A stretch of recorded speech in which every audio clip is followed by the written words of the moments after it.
Kapod wang'eyo mago mag siasa, jotelo mag duond bura mar UDA kod mamoko masiro sirikal owuok tung' mosuo kod jokanyo mag duond bura mar ODM kendo dwaro mondo mi duol mar NCIC kod okwach kich otim nonro e weche manyo owachi gi moko kuom jo ODM e kinde limbe margi e kaunti ma Migori. UDA dwaro ni mak gavana ma Siaya James Orengo, jatend kweth manok e od bura Opiyo Wandayi, seneta ma Migori Eddie Oketch kod jo od bura mamoko mag duond bura mar ODM. Kaka Walt Nyambaga leronwa, kweth UDA wacho ni weche manyo owachi gi jodito mag ODM gin weche manyalo kelo athuya kendo buogo ngima oganda.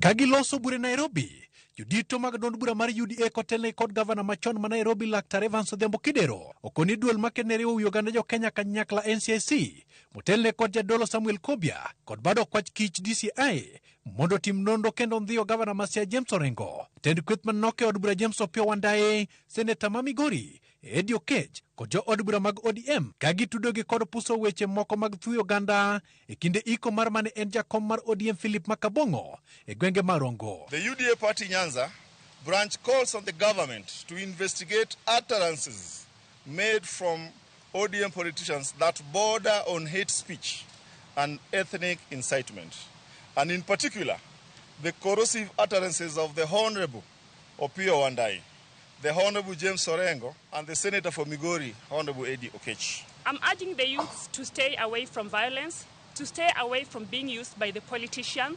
Those violence, like what we saw in Kochi another time at Barakuda, we want to thank the government for having acted swiftly. Judito mag UDA Manyanza okoni tend ODM ochako uso koyo ne jokanyo mag UDA matiyo machiegni kod piny owacho ka koro gitielo ni gin kod ratiro mar tiyo kod piny owacho mantiere maok giyudo buok kod rocho ratiro mag jokanyo mag UDA maok nyiew mise mag duond bura mora mora.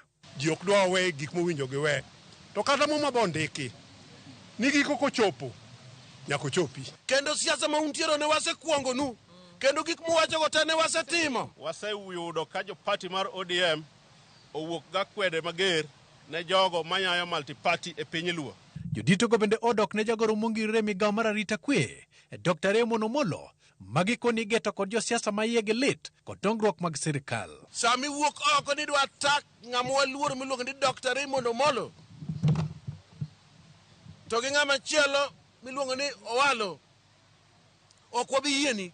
We encourage Dr. Raymond Omondo to continue working with our people. To incite populations against people of their own is unacceptable. Kendo wadwa nyisogi ni kawuono telo mane piny Luo ni e kiwango mopogore opogore to mage mwadwa doyo.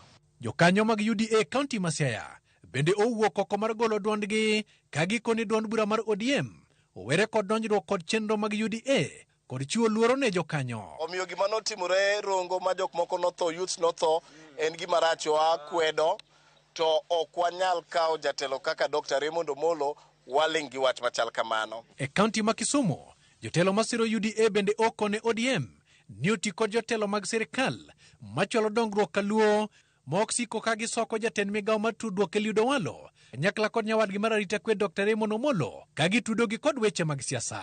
Telo en telo, kaka jowa ma jo ODM noyier gi telo e kaka jowa mantie sirikal ma UDA bende gi telo. Gi support Omolo, gi mak lwet Omolo kaka jatendgi. Koro wan kaka joluo kar gogi wamak lwetgi wati karachiel kodgi mondo wabe gik matin ma ok e sirikal no wanuang' kaka joluo. Walter Nyambaga, Ramogi TV. Dekan Prario Nyakurum Gajwang Bang